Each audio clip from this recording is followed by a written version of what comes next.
বাচ্চার যদি ঘুমোতে দেরি হয় বা বাচ্চা যদি ঘুমোতে না চায় রাতে, তাহলে কি করা যায়? তিনটে সহজ টেকনিক আমি বলবো, যেগুলো ডেইলি লাইফে সহজেই ইমপ্লিমেন্ট করা যায়।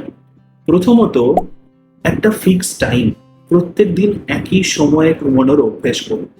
সেকেন্ড, ঘুমানোর সময় ঘরের যে আলো সেটা হালকা বা ডিম করুন।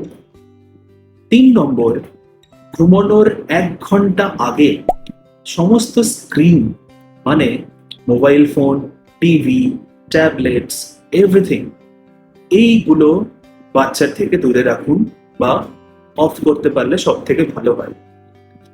এই তিনটে জিনিস হচ্ছে প্রাথমিকভাবে খুব ওয়েল নোন টেকনিক, যেগুলো যে কোনো বাড়িতে প্র্যাকটিস করা যায়।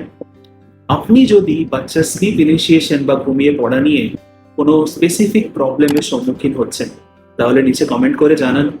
আর এরকম ছোট ছোট টিপস পেতেই চ্যানেল ফলো করুন।